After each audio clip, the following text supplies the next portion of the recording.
Como é importante nós conhecermos, nós dominarmos o conteúdo da Bíblia Sagrada. E nós hoje estamos estudando um texto em que o autor demonstra com muita clareza um grande domínio desse conteúdo e assim nos ajuda na caminhada. Olá, seja bem-vindo. Aqui nós estudamos a Bíblia e estamos agora em Hebreus, capítulo 6. Hoje é a continuação deste capítulo. Pai Santo e Eterno, obrigado por Tua palavra. Nos ensina mais uma vez, em nome de Jesus. Amém. Vamos então, Hebreus 6, a partir do verso 13. Quando Deus fez a sua promessa a Abraão, por não haver ninguém superior por quem jurar, jurou por si mesmo, dizendo: esteja certo de que o abençoarei e farei numerosos os seus descendentes. E foi assim que, depois de esperar pacientemente, Abraão alcançou a promessa. Estamos no Novo Testamento, na carta aos Hebreus, autor desconhecido, destinatário também desconhecido, mas supostamente uma comunidade cristã de origem judaica. E aí o autor demonstra aqui, vai trazendo textos do Antigo Testamento, vai cruzando informações, vai construindo o conteúdo a partir de uma riqueza de detalhes do Antigo Testamento, juntando com o Evangelho de Jesus Cristo. Então aqui ele está retomando a sua explicação, que nós já estamos aqui acompanhando nesses capítulos, E ele vai citar lá um episódio do passado.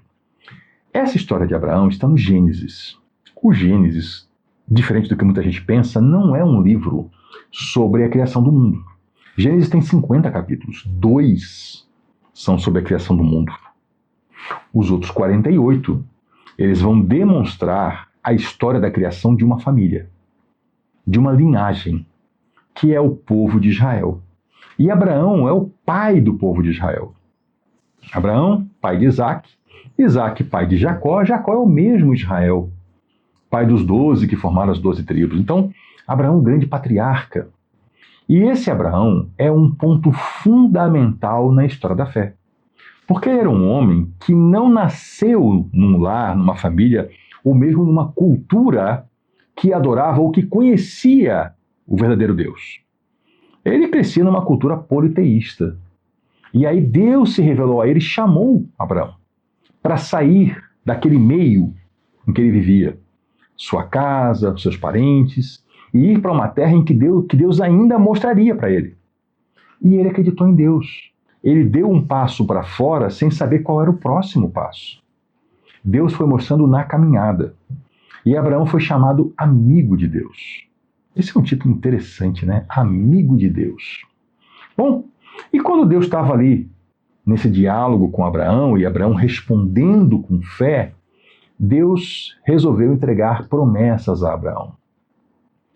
E num episódio desse, aqui diz o autor sagrado que, Deus não tem ninguém superior a ele mesmo. E aí Deus fez um juramento, jurou por si mesmo. Veja que a nós, seres humanos, é proibido o juramento. Sabe por quê?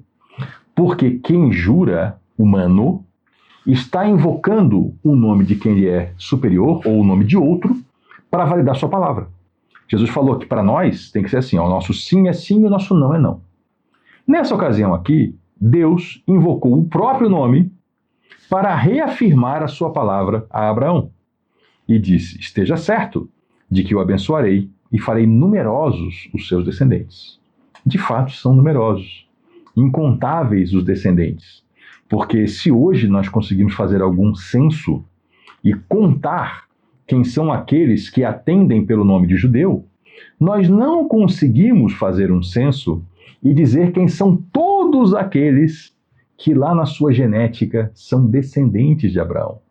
Pessoas, por exemplo, no nosso povo brasileiro, que não sabem que tem uma origem lá em Abraão, que são misturas de povos, miscigenações, e de fato a descendência de Abraão hoje é impossível de contar de tão grande que é. E Abraão, foi assim, que depois de esperar pacientemente, Abraão alcançou a promessa. Abraão teve paciência. Vou lhe dar aqui o exemplo da promessa de ter um descendente, Abraão estava naquela situação lá, um homem já velho, querendo ter um filho, um descendente, não tinha ninguém. E Deus falou: você vai ter um filho com a sua esposa. Aí eles deram ali uma trapaceada, foi com a escrava, Deus falou, vou abençoar esse menino, porque ele é teu filho. Mas não é a ele que eu me refiro, tu vai ter um filho com a tua esposa. E Abraão, já sendo um homem de mais de 100 anos de idade, foi pai. Veja que para um homem chegar a 100 anos de idade já é uma bênção tremenda. Nessa idade de ser pai, Sara, já uma senhora idosa, foi mãe. Espera paciente levou a ver o resultado da promessa. Bom, os homens juram por alguém superior a si mesmo. Veja que o autor não está prescrevendo que nós façamos juramentos. Ele não está dizendo para a gente fazer, ele está constatando. O Senhor Jesus nos proibiu de jurar, mas tem pessoas até hoje que juram. Então aqui o autor está constatando. Quem jura faz o quê? Faz por alguém superior a si mesmo, invoca o nome de outro. E o juramento confirma o que foi dito, pondo fim à discussão. É assim que essas pessoas que ainda fazem juramentos usam isso, né? Então a pessoa vai lá fazer um juramento, e isso, bom, ela jurou, então deve ser verdade, né?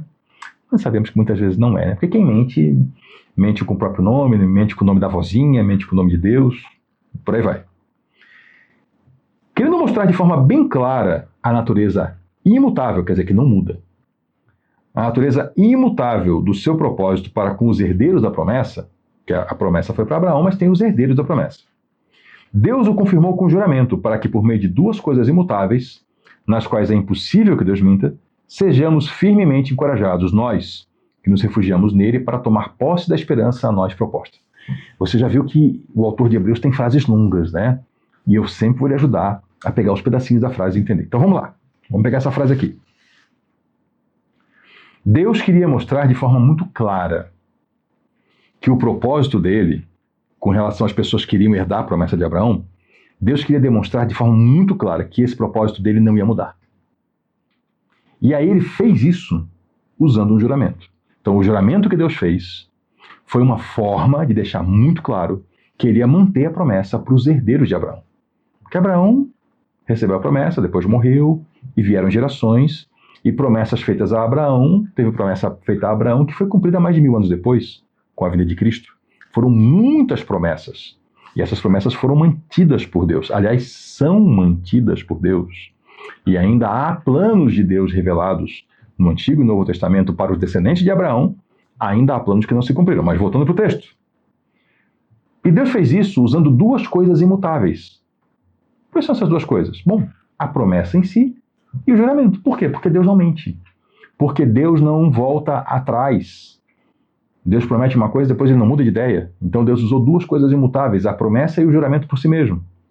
Porque é impossível que Deus minta. Então aqui, com isso, nós somos firmemente encorajados. Então veja que a promessa foi para Abraão, para os seus descendentes, e nós que ouvimos isso, por causa de tudo isso, nós somos encorajados. Porque nós sabemos que a palavra de Deus é verdadeira. Nós quem? Nós que nos refugiamos nele para tomar posse da esperança que é proposta a nós. Então veja, eu e você, se nós recebemos uma proposta de uma esperança, a esperança da salvação, nós nos refugiamos em Deus, aceitando essa proposta, então nós somos firmemente encorajados ao conhecer a história de Abraão e seus descendentes e a história da promessa de Deus que é cumprida. Foi cumprida e é cumprida. Isso tudo beneficia a mim e a você, que recebemos uma proposta aqui de uma esperança e nos refugiamos em Deus aceitando essa proposta. Que interessante. Temos essa esperança como âncora da alma, firme e segura, a qual adentra o santuário interior, por trás do véu, onde Jesus, que nos precedeu, entrou em nosso lugar, tornando-se sumo sacerdote para sempre, segundo a ordem de Melquisedeque. Vamos lá de novo aos pedacinhos, né? Então tá ok, nós temos essa esperança, certo? E aqui o autor vai usar uma metáfora. Âncora da alma. Se você não entende nada de navegação, nunca botou o pé num barco, você sabe o que é uma âncora, pelo menos, né? Uma âncora é um objeto pesado que se lança de uma embarcação e ela é presa na embarcação. Se for um barquinho pequeno, vai ser uma corda. Se for um navio, vai ser uma grande corrente especial que liga a âncora à embarcação. Se você não entende nada de navegação, você entende, bom, uma embarcação, jogar uma âncora, ela fica no lugar, né? porque a âncora prende lá no fundo e a outra ponta está na embarcação e segura no lugar. Já está certo. Mas eu quero lhe contar que tem mais aqui. Essa metáfora da âncora tem mais coisas.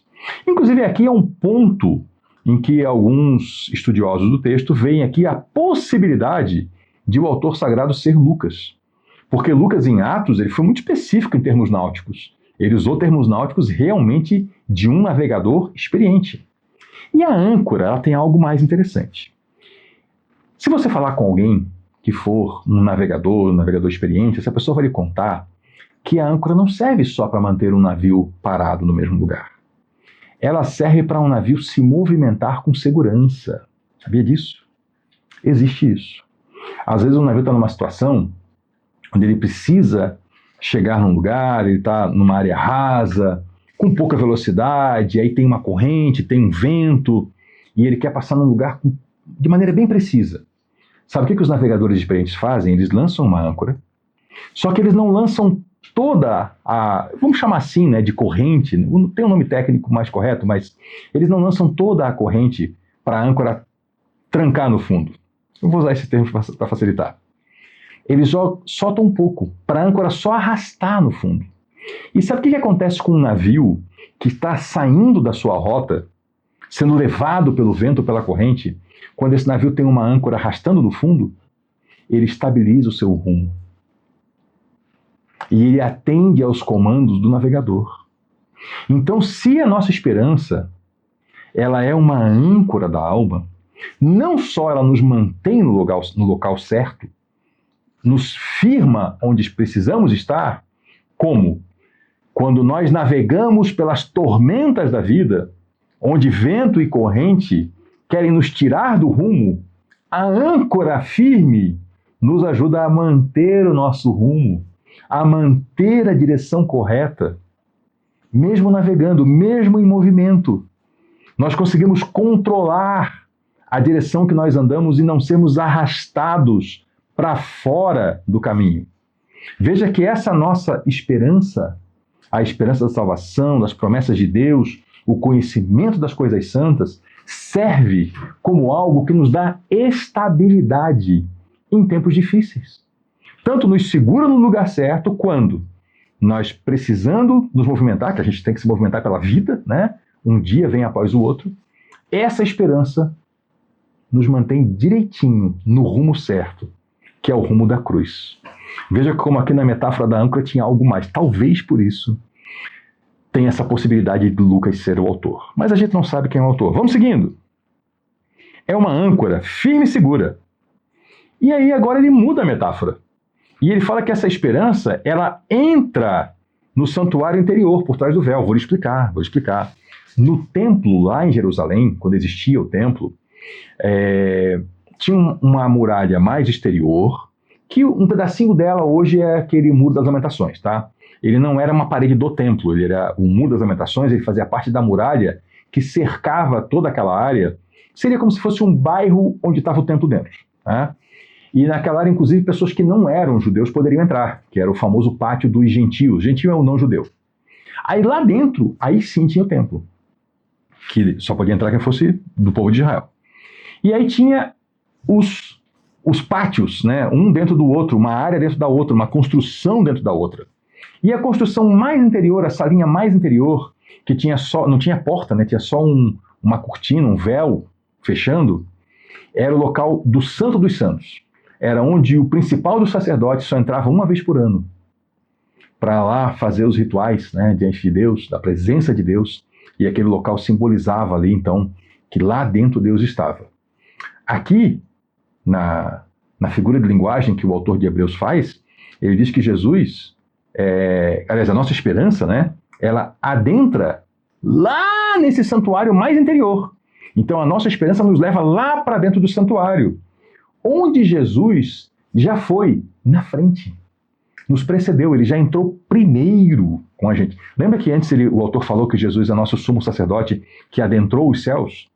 Então aqui, fazendo diferente do sumo sacerdote humano, que adentra a cortina, então ele fala aqui, ó, Jesus já entrou no santuário na nossa frente, nos precedeu.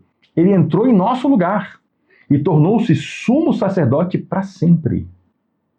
segundo a ordem de Melquisedeque. Ou Melquisedeque aparecendo de novo. Melquisedeque vai aparecer no capítulo 7, aí eu vou explicar em detalhes, tá? Aqui eu só vou lhe dar uma pincelada rápida, como eu já fiz anteriormente. Melquisedeque é uma figura que aparece lá no Antigo Testamento, ligada a Abraão. Ele era um rei de uma região, e ele também era o sacerdote de Deus nessa região. E Abraão procurou Melquisedeque, e Melquisedeque então aparece como essa figura de rei e sacerdote. E aí Jesus é apontado como um sacerdote segundo a ordem do Melquisedeque, e não segundo a ordem do Arão, do Levi, que são os descendentes de Judá, né, de Jacó. De Jacó, que é o mesmo Israel, são descendentes do próprio Abraão. Então, o sacerdócio de Cristo é segundo a ordem de Melquisedeque. Só vou lhe dar uma pontinha de informação antes de encerrar e a gente voltar no próximo vídeo. Melquisedeque era rei de Salém. Você sabe onde é que fica Salém? Não existe mais Salém. Mas sabe qual é o lugar físico em que ficava essa localidade onde Melquisedeque era rei? Jerusalém. Muito obrigado pela sua companhia. Até a próxima.